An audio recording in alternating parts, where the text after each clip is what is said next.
high school, or the old Colony High School, for many years ago, which this is not about, but it's my hope for.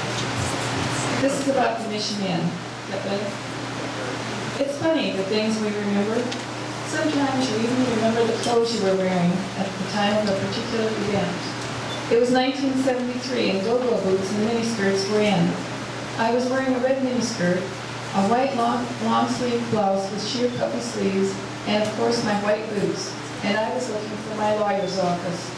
His name was Tom McGrath, and he had moved his office to the Mission Inn. He was a large man with shoulders that were kind of hunched, and one lazy-looking eye, but he was the kindest, fairest lawyer I have ever met. I had always loved the Mission Inn. When I was younger, my Grandma Norton had taken me there. Although memories of childhood can be spotty, certain clear snapshot images remain in your mind. I remember Grandma and I being in the catacombs, and they were a little scary. I was glad something was happening in the inn, even if it were only my lawyer's office. The mall was quiet, different from the days I remembered going downtown with my grandma. Before the mall, when streets were still open. Back then, downtown was filled with stores and offices. Sears, Montgomery Ward, and Carl's Shoes. There were ladies' clothing stores such as Viva's, Marty's, and Christie's.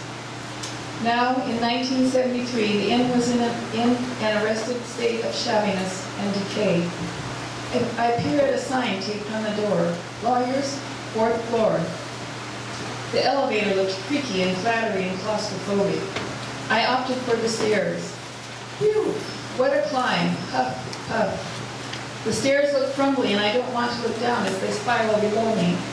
A lady named Marilyn had jumped to her death from the top of these dizzying stairs. I suppose if one were to take her own life, the Mission Inn would seem to be a good place to end it all.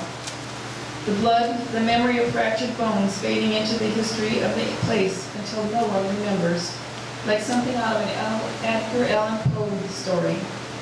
At the top of the stairs, I find the door to Mr. McGrath's office. It's quiet inside, very quiet, but I recognize the furnishings from his previous office. I pull the drapes aside and look down upon a courtyard. Dainty little lawn chairs, chipped, white wrought iron with brown seats. Shabby chic, before shabby chic was in.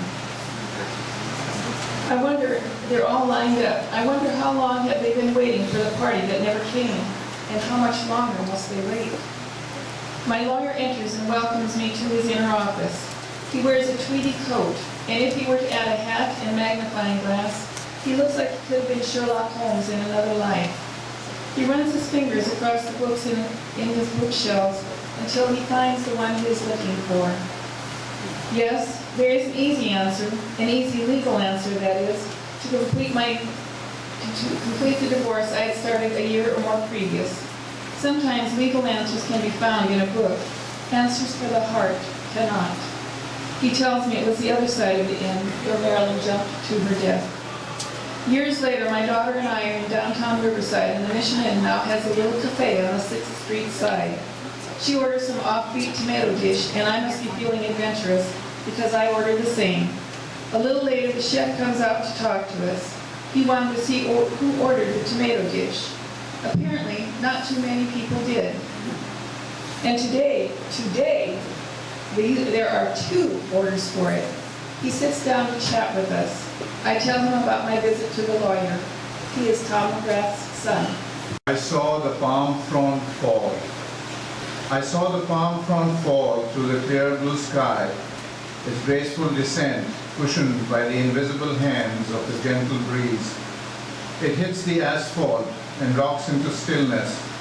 Its final moment lasts but a second, shattered by the great big wheels of the SUV, crushing it into its final remains, obliterated by the rushing sedans, and finally, respectfully encouraged into the gutter by the same gentle breeze that helped to give grace to a final moment before eternity.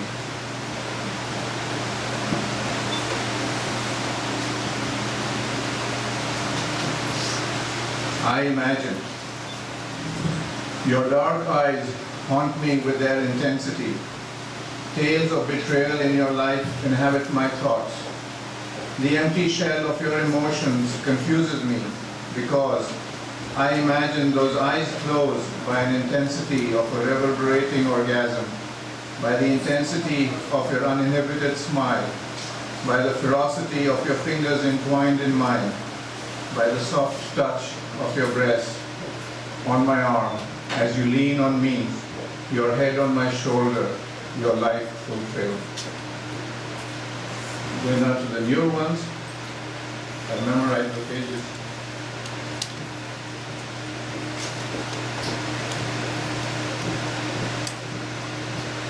The arrest. The expanse of maroon roofs, congealed in the heat and the glare of the afternoon sun, slowly emerged as distinct homes bathed in the light of the evening sun. The cool, clear air now breaks the lethargy. People and dogs appear, ambulating aimlessly in between enthusiastic sprinklers that proudly exhibit golden drops of dancing water. Color aided by the bright blue and red lights of a police cruiser showing an arrest in progress.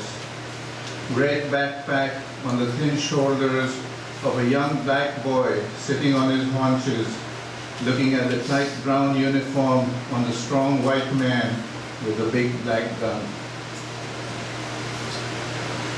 The folded pages of the past. I fly back on the wings of memories to the night with the hunter's moon and my youth. The cold wooden stock of the gun and its cold metal barrel rest comfortably in my gloved hands. Mist from my breath mingles with the mist from the river. I hear the rustling of the tall sugar cane, a menacing contrast to the silent, subservient wheat field. The bundled silhouettes of family and friends huddled against the cold, many now lost in the folded pages of the past. A bitterly cold night brings back a warm, fuzzy feeling. Young as I was then, I felt what it might feel to be a man. Thank you. I've done everything you've asked of me, but still, you're like the spoiled Disney princess. All you want is more. I'm sorry about the loss of your father. Now see me to explain these test scores. Unfortunately, due to your hire date, we cannot renew your contract for the next school year. Past due balance of blah, blah, blah. If you do not receive payment by blah, blah, blah, we will blah, blah, blah. Thank you for taking the time to apply to blah, blah, blah for the position of blah, blah, blah. Unfortunately, blah, blah, blah, but we wish you the best of luck. And blah, blah, blah, blah, fucking blah. Fuck you and your fairy tales. You told me I was born free. That was a lie. Then you told me I can earn my freedom. And all I earned was a heavier set of chains. I've paid these dues, and what have they bought me? Inequities, like brat, ungrateful, bitter, and callow. Why should I be grateful to those who failed their futures and jeopardized mine? Why should I keep paying dues to those who will never be satisfied or think that I'll never live long enough, or sacrifice enough, or pay enough for the sins of being born to poor, undereducated parents? Fuck you for telling me I have to earn, and then beating me halfway between the ghetto and the jail cell. Now the only choices I have left are to take or to die. Then the voice of the hitcher on the tape said, Ledger was crazy, but I liked him. Alaska, man, it's beautiful. Up around Barrow, there's a time of year when the sun just hangs there over the horizon, moving sideways big and red, and it takes hours to go down sideways. That's during the summer, during the salmon season. And then there's a twilight that lasts forever. That's fall coming, and the crabbers go out. Slowly it gets dark. It takes weeks and weeks to get dark, but it gets cold real quick, and the dark lasts longer and longer until the sun inches up for just a little bit, sinks again until it just stops coming. At night, that aurora borealis streaks the sky, and seeing that, man, Ledger said it drove him crazy. It's beautiful, but it's lonely, and they got some scary weirdos on some of those boats. Ledger was cool, though. I liked him because it got really boring sometimes, but he never stopped talking. He had been a theology student, studied comparative literature at Berkeley before he dropped out and answered an ad in the school newspaper about working in Alaska for the summer. We'd be hauling in the empty nets, And he would just keep babbling on about all this crazy stuff, about the Eskimo beliefs, the Tlingit spirits, and about demons and all this stuff. He didn't seem to care whether you listened or not. He would just keep talking. Most of the rest of the guys on the crew didn't like him. Some guys thought he was the reason we weren't getting any fish. Our skipper hated him. Knox was his name. Knox thought he was running a prison or something. If you were younger than he was, or from farther south than he was, he despised you. And he was always saying things about God punishing mankind for its liberal ways. Ledger and me always got the worst jobs. The fishing was really bad that year. The old timers all talked about how it got harder every year, and that this year was the worst of all. And everyone was in a foul mood about there being no fish. No one knew if it was because of warmer temperatures or El Nino currents or overfishing or pollution or what, but even the sea lions were starving to death. We pulled their scrawny carcasses in with our nets, and the skipper just kept getting meaner and meaner. Ernie routinely told him to shove it. One day near the beginning of summer, Knox caught Ernie and me smoking some stuff we weren't supposed to be smoking. Ernie had snuck some on board, and sometimes on our watch when the crew was asleep, we'd go astern and have a quick puff.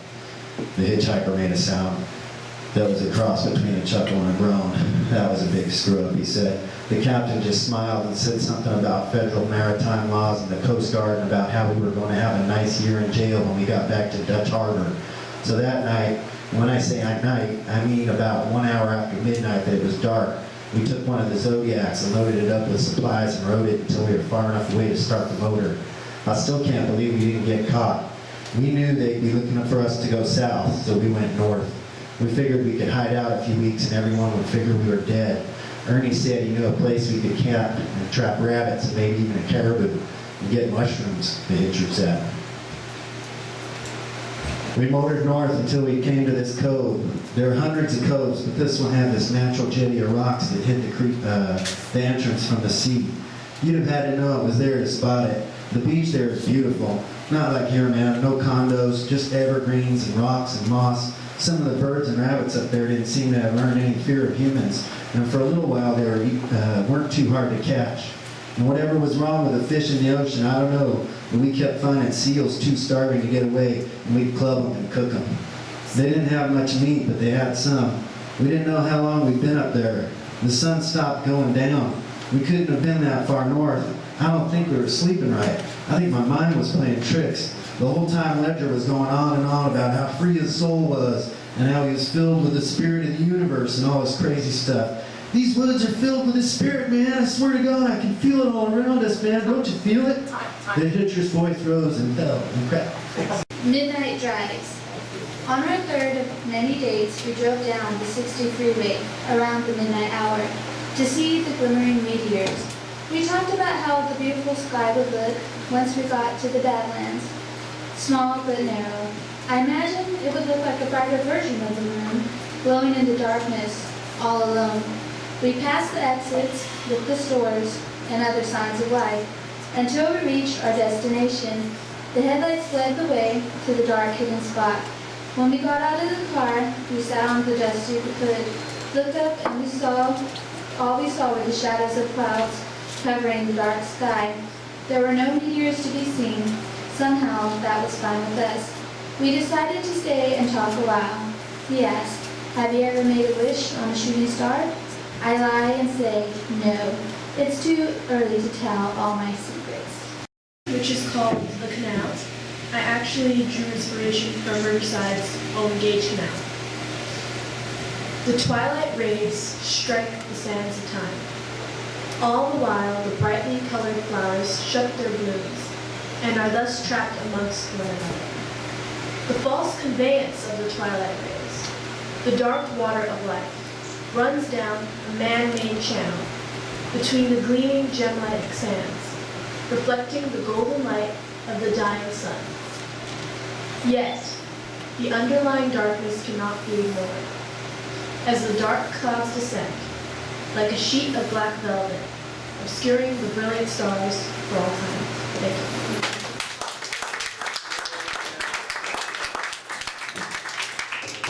Be careful, don't get into any accidents, my uncle said, throwing 2 keys bound by a thick metal ring into my hand.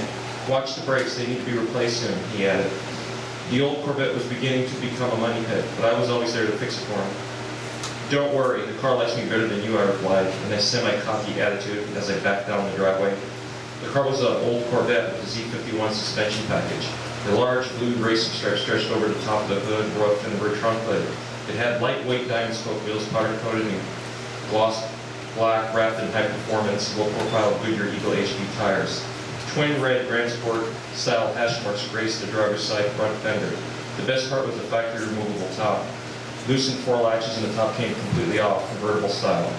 The old Crossfire injection engine had a deep, raspy sound to it. The suspension was very stiff and rattled your kidneys out on anything but the most perfectly smooth roads. However, that was the price you paid for go-kart-like handling. The radio station forecasted light traffic going to LA with no cigarettes. My goal was to get there and back before rush hour traffic. The place I was traveling to was a junkyard that specialized in old Corvettes, the largest in the nation. I knew I could find everything I needed. There. It was quite a distance from Riverside, but I would enjoy driving there like I did many times before, especially with the top off this time. I merged onto the freeway and checked the mirrors for other traffic. I flicked the turn signal on, moved into number 2 lane. Traffic on West 160 was light with no delays. I gave a quick glance down at the instrument panel to look at the various readouts on the liquid crystal display screens. Coolant temperatures were in the 180 to 185 degree range. The oil pressure was steady and strong. The MPG readout was averaging a steady 25 MPG. Pretty good for a 20-year-old sports car, I thought to myself. I got onto a clear stretch of the freeway and opened it up. Up in the distance, a late 80s Ford Mustang was traveling in the fast lane. I moved over into the fast lane and began to keep pace with him. I didn't want to spook the Mustang driver into doing something reckless, so I stayed back a few car lengths. There are just too many cops around these days, ready to bust you with a huge speeding ticket fine. I continued to pace the Mustang when I looked down at the instrument cluster. The speedometer was reading a solid 85 miles an hour and slowly rising. All of a sudden, the Mustang driver started to pull away from me, so I increased the throttle to keep up. This is a Corvette. You can't outrun a Corvette, I confidently muttered to myself. I continued to increase my speed until when I noticed almost 100 miles an hour reading on the digital speedometer. The speed kept increasing until I saw 130 flash in the LCD screen. "Ha! Is 130 all you got in that thing?" I shouted out loud. I stepped on the throttle and quickly closed the distance and then changed lanes to overtake him. I pulled an instant 3 car lengths on him and continued to accelerate while the digital speedometer flashed to 125, 128, 130, 131, 132, 133. "Come on, baby, let's see 140 miles an hour," I shouted to myself. 134, 137, 138, 139. Finally, I saw 140 flash on the LCD screen. I looked in the rearview mirror and the Mustang was far behind the distance. Didn't he have enough power to keep up? Did he chicken out at the last minute? What had happened? I wondered to myself.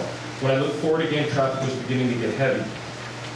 So I lightly tapped on the brakes to reduce my speed. The brake pedal seemed to be spongy at first, so I pressed the pedal even harder. When I did this, the pedal instantly went to the floor. My uncle had warned me about the brakes earlier, but I didn't know they were this bad.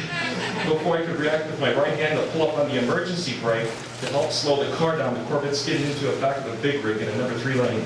The fiberglass sports car disintegrated in a bright flash of exploding fiberglass, metal, and plastic. I could feel the shards of broken glass slashing through my face. I could smell the bitter aroma of burning plastic and rubber scorching my lungs. An intense pain overcame my whole body. The ride was over. The next thing I heard was a voice asking me, "Can you hear me? We're getting help. Don't move. We're calling 911. Don't move." One more,